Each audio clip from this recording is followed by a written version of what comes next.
Kevin Harvick carrying an onboard camera. We'll have onboard cameras in 7 other cars, including Brad Keselowski in the GoDaddy.com Chevy starting back in 13th. Keep an eye, by the way, on Brian Vickers. A lot of people in the garage area starting back in 12th spot believe he will be one of the cars to watch here tonight. We will also have a camera and microphone in our over-the-wall driver, over-the-wall crew member, Ricky Puddin Coleman, out of Orlando, Florida, the rear tire carrier for Jason Leffler. So let's have a little bit of Andy Petrie to Puddin conversation.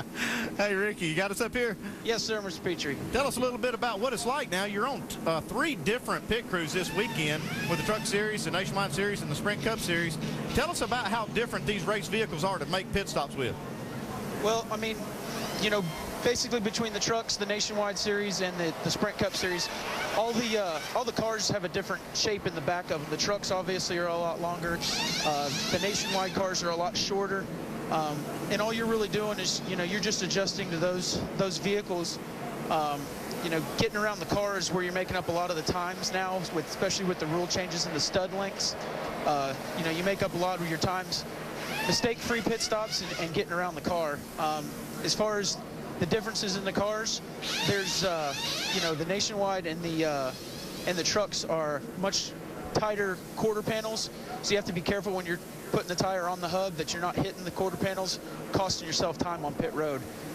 Fortunately, on the Sprint Cup side of things, the fenders are basically all standard because of the COT car, so those are actually a lot easier to carry tires on than the Cups and the Nationwide Series. Okay, Ricky, I'm sure you're going to give us some good stuff tonight. Good luck. Hey, you have a great day. Working all 3 races, so all 3 series getting a little bit of pudding this weekend here. Now, we can buy a guidebook in Southern California. They'll tell you where the best restaurants are. But, Andy, why don't you tell us where the best pit stalls are here at the racetrack? Well, there's some great pit stalls on this pit road. I like these 2 right here at this opening because it lets you get in and off your out of your pit stall with a little more room. There's also a couple more pit stalls on down towards the other end of pit road that have the same kind of real estate. You can get in and out pretty good. But the best pit stall on this pit road is down at the very end. It's the #1 pit stall. And this is the one that Carl Edwards picked, our pole sitter. He picked this pit because he can get his work done and pull straight out on the racetrack with nobody, not having to worry about any traffic, and he can hopefully get in the lead and off pit road in the lead. And if he's not in the lead, he can make up probably 1 or 2 spots by having this pit stall. What do they say in real estate? Location, location, location. Well, this weekend here in LA, we've talked about how much everyone's going to enjoy the Academy Awards ceremony, so why not some best-in-category predictions from our stars in the pits? Here's Shannon Spade. Thanks, Doc. We're going to start tonight's prediction with the driver who deserves the award for the best performer here at Auto Club Speedway. I'm talking about driver-owner Kevin Harvick and our in-race reporter. In 12 races here, he has an average finish of 6th, which is the best of all active drivers. Now, he's never won at this track, but his consistency is certainly impressive. Vince? Well, my category is the breakthrough performer, and I think that honor is going to go to Brad Keselowski in the 88 today. In 5 previous Nationwide Series races, he's yet to crack the top 30. Keselowski came here with a purpose this weekend and says this is by far the fastest car he's ever had at Fontana. And after finishing 22nd at Daytona last week, he needs a breakthrough performance here tonight. Jamie Little?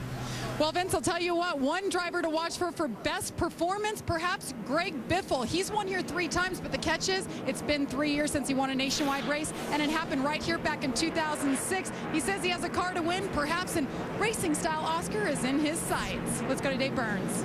Best picture, Jamie, how about the clear view the fans are going to get of the championship from here on out? The 2 guys on the front row today, they are the only 2 Sprint Cup regulars competing the whole season in the NASCAR Nationwide Series. The championship leader, Tony Stewart, isn't even in this race. This is what the championship will look like from here on out. Doc? Thanks, guys. We may be an hour east of Hollywood, but we certainly have seen some memorable performances here over the years. Who will it be tonight? The veterans up front, Edwards and Busch. How about a talented newcomer qualifying 3rd, Michael McDowell, making only his 7th ever start in the NASCAR Nationwide Series? Should be a fun one to watch. Glad to have you with us as the cars come out of turn 4 and head down to the green flag here, Auto Club Speedway of Southern California.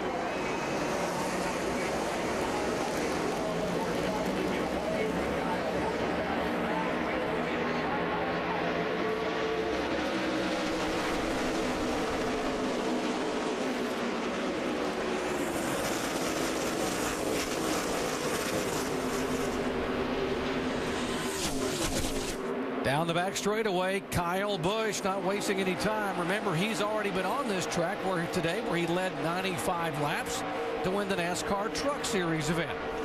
Yeah, the start of this race and the restarts when these cars are bunched up gives the best opportunity for really drafting purposes. You get these guys make big holes in there. Someone from behind can really get a nice run down these straightaways. That's when we'll see them get 2, 3, and sometimes 4 wide.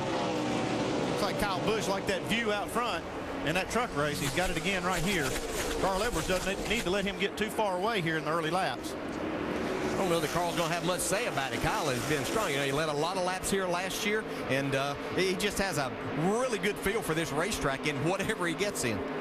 One driver who knows he can't let either one of these guys get away is these guys back in the pack here, the veterans like Biffle in the 16 and Kevin Harvick trying to move down the inside of Biffle for position. That would be the 6th spot. That bottom lane is going to be the preferred line around here most of the time. But it hasn't been so far. I mean, we saw Kyle Busch take the lead from the outside, and we look at Greg Biffle right here on the outside of Kevin Harvick. Looks like the outside lane is working real well early. But it helps you keep a little momentum through the corner. You don't have to slow the car down as much, put as much wheel into it. So if you can keep that momentum and keep your car rolling, then you can make that work. But it is a longer way around. Drivers over the years have said the good part about this racetrack is there's so many different lanes to choose from. The bad news is? Yeah, there's no grip in any of them is the bad news. There goes Harvick down on the inside. That 20 car is Joey Logano. You see Kevin Harvick working all the way below the white line and on the apron. And that's where a lot of guys will try to search for grip. Yeah, and we talk about no grip, and that's not a negative towards the racetrack or anything. I'll assure you, these drivers would much rather have a racetrack like this than something that's just been repaved to where they all have to run the same line and run the same speed. See, he started 180 miles an hour entering the corner plus. I was talking to Kevin yesterday a little bit about how they've changed these tapered spacers, how it's changed the driving of these cars here at this racetrack. And he was saying it just makes you drive it so much further into the corner. With the tires fresh and the air pressure down, he said you can drive it so much further in the corner. He said you're barely lifting out of the throttle. You see there, he's working the apron underneath Joey Logano, making this car work real well on the bottom of the racetrack. Logano had gone by Harvick for position for 6th spot, and now Harvick trying to take it back. In front of them is Biffle in the 5th position. We heard Greg Biffle talking about how this track is different from on each end, and I have to assume that as a driver that's because it's so tight coming off turn 2 and turn 4 opens up quite a bit. Yeah, you're exactly right, Andy. It does. It flattens out so quickly coming off turn 2. Your car literally will move a lane or even more possibly coming off there because it flattens out. You lose the banking there. And then the entrance to turn 3 is a lot different.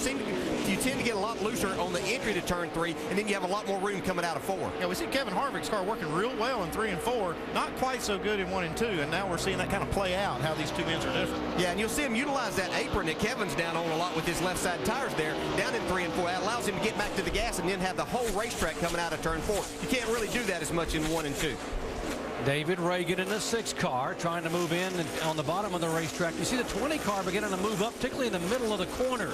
He loses the nose of the car, opening up the door for the pass. This time it's Reagan who will slide back behind him.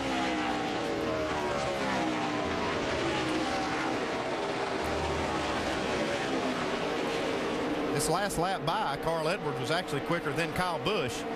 You see, it looks like he's going to close this gap a little bit on this lap also. When the NASCAR Nationwide Series cars were here last August, Kyle Busch sat on the pole and led 144 laps out of 150, dominating, becoming the first driver ever to win a NASCAR Nationwide Series race from the pole. He's pretty good here. Yeah, I'd say so. He's proven it so far this weekend, too. 29 car is Jeff Burton in 3rd spot. Mike Bliss back and forth. See here, a couple of cars making moves on the inside. There is Stephen Wallace. And behind him at 12, the rookie Justin Allgaier. Yeah, Justin Allgaier coming up through there pretty well. See Michael Waltrip in the 99. He's utilizing that high line. He likes to get up there and let his car roll and get a big run off the corner. See Stephen Wallace right in front of him. Stephen's actually passed his teammate Brendan Gaughan, who'd started in the 11th spot. Both Stephen Wallace and Brendan Gaughan were in the top 10 in the final practice session, which took place last night about this time.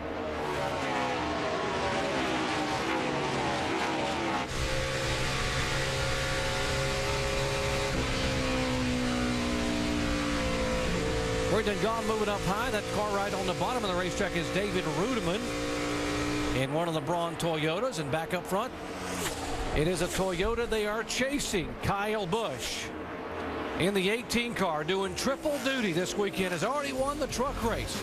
Trying to now to win the NASCAR Nationwide Series event tonight and the Cup Series event here on Sunday.